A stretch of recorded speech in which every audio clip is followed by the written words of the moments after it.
So now I'm going to present to you the mild hybrid technology. Basically, the mild hybrid electric vehicle, MHEV as we call it, is a conventional diesel engine in the case of a Transit Custom or a Tornado Custom, which has a battery-driven electric motor, which is charged up from kinetic energy collected from the brakes, for instance, when we decelerate. It puts that energy back into the vehicle, and it helps reduce the fuel consumption and also the emissions. You don't need to charge the vehicle up, so you don't have to carry around an electric cable. It does it all itself, and it's a real good transition from conventional diesel engine into electric vehicle technology.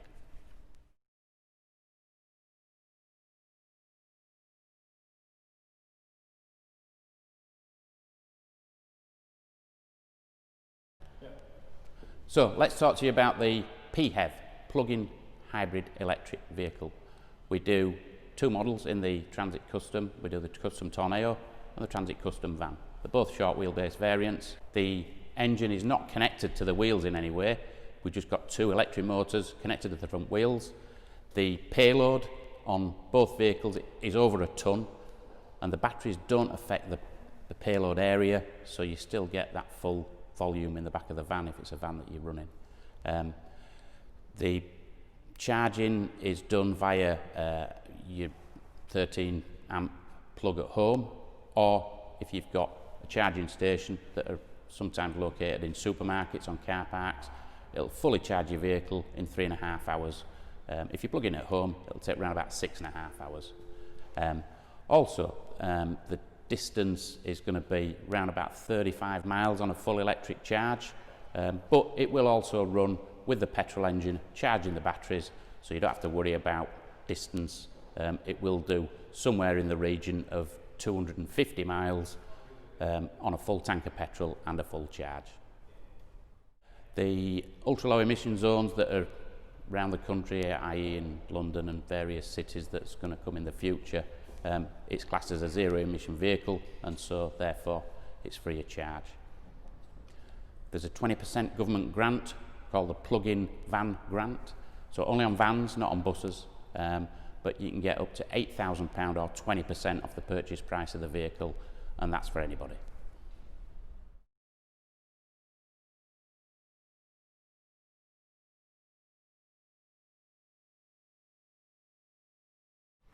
Okay, well, thanks Mike for your presentation, and I know it's a really complicated subject when you first start to look at hybrid or electric technology.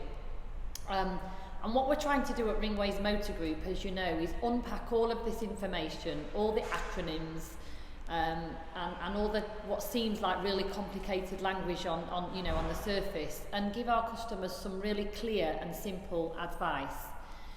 So I just wanted to try and understand a little bit more about what you've just presented, and if you can give me as much information in as much simple language as possible, then I'd be really grateful.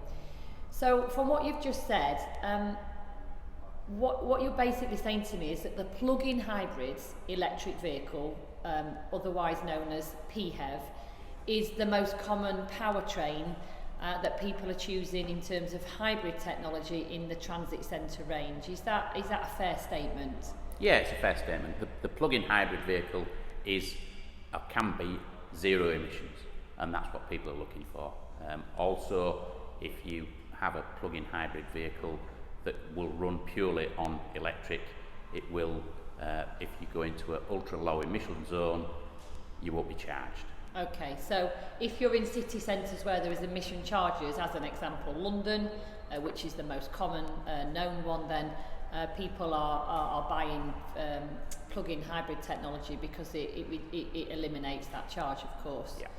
So people are really interested in the zero emissions, and that's something that differentiates the MHEV from the PHEV. So you don't get that on mild hybrid, but you do clearly get that on the plug-in hybrid.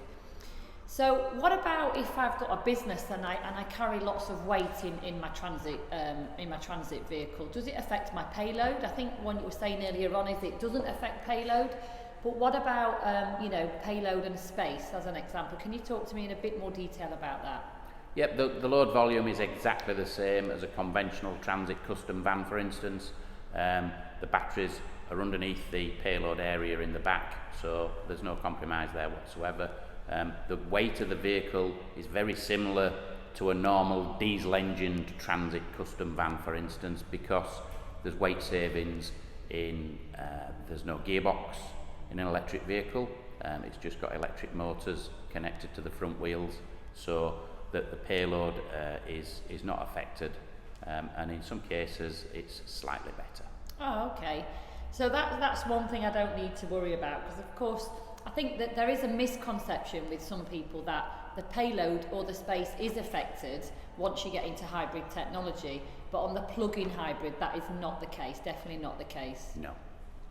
So if I'm driving around, and particularly around a town centre or a city centre, with regards to the emissions that you mentioned earlier, and also the fact that I can drive around those busy sort of areas on my electric battery, I guess my the logic tells me that if I'm using battery and not petrol or diesel, then it could reduce my fuel costs over the course of the month or the year. Yeah, of course. If you're driving on electric only, in effect, your miles per gallon is fantastic. It's but the good thing about the PHEV is that you don't have to be worried about running out of charge. A fully charged, as we said, will do 31 miles on a full charge. When you come out of the city centre, you can flip it over onto the petrol engine if you're going on the motorway, for instance, and the engine will recharge the batteries until you're next coming into a city centre or urban district where you can flick it back onto electric only, and clearly with zero emissions, and the miles per gallon's not affected whatsoever. Okay, so you mentioned that I can charge a plug-in hybrid at home on a traditional 3-pin plug, or I can have a charging home charging kit. But what about if I leave my house in the morning, and I haven't charged up the vehicle at home? Then what are my options once I'm out and about on my daily routine? Well, if for instance, like a lot of plug-in hybrid cars, in many supermarkets and car parks, depending on what you're doing, there are plug-in stations where you can plug in, and these are usually fast chargers. So the Transit Custom will fully charge in approximately 3.5 hours on one of these fast charging stations. But if you're looking to find somewhere, you can download the Ford Pass app onto your smartphone, which gives you all the public plug-in points in the UK, so you can find them easily. Okay, so whether I'm local or whether I'm travelling far and wide, then I look on my app, it tells you where my charging station is. It does. If I've got time to charge it. If I haven't got time to charge the electric battery, then of course it'll just flip into the conventional engine. So there's no range anxiety. People talk about range anxiety. It doesn't matter if your electric battery runs out, you've still got your conventional engine that will then kick in and continue as normal, and you'll just have to fuel your vehicle in the normal way. Indeed, yeah, and there's no, you don't have to switch it on or off. It automatically, when you put it in the electric vehicle mode, it will run on just electric, but normally when you start off, it automatically will kick in the petrol engine as soon as the charge in your vehicle has dropped. So you don't have any worries about it being stuck anywhere with no. As long as you've got some petrol in the tank, then the engine will start up and recharge your batteries. Okay, so it really is. When you, as I said earlier, it looks like a minefield, and there's lots of model derivatives, but there really is only two key powertrains in the transit centre range, although there are different model variants within that offer the various powertrains. But the technology itself is really straightforward, and every time I look into this a bit more, and I do a little bit more work with my own research or talking to people like yourself, I realised that what seems really complicated is actually really quite simple and easy to understand.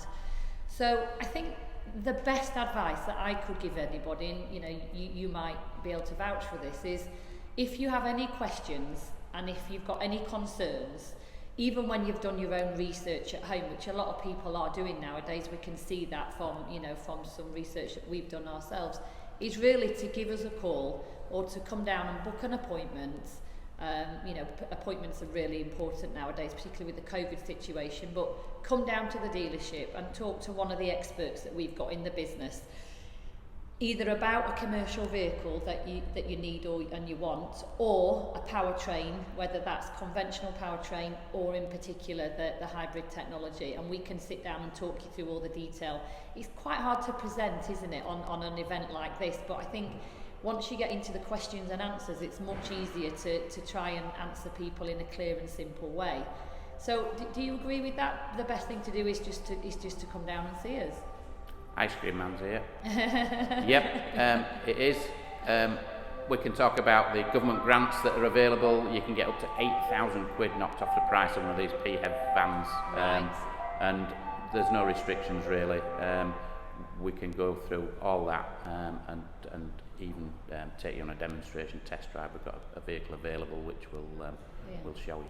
Well, that sounds like a really good idea. Can we do that now? Can we go out and do a test drive and you can show me some of the specification in the vehicle and talk to me a bit more about the hybrid technology whilst we're out? Yeah, we can do that now. Great stuff. Well, thanks very much, Mike, for your time, and we'll go outside and we'll start filming. Yeah, come on, let's go. Thanks very much. Right, here we are in the Transit Custom plug-in hybrid. We're going to have a bit of a test drive, see what you think. It's got a key like any normal Transit Custom. We stick it in the ignition, turn the key, we're going to press the brake to start like any automatic, and there she is, running. You can't hear it, but it tells you it's ready to drive, and it's got 99% battery charge, and it's also got over half a tank of petrol in the fuel tank as well. They will always start off on electric power if there's enough charge in the battery, unless the temperature is quite a bit below freezing. These batteries need to be warmish, so they are temperature controlled, but it's a warm day today, so basically that's the engine running. We stick a seatbelt on and let's give it a run. Okay, so it starts off in EV mode, electric mode, and you'll see when we set off.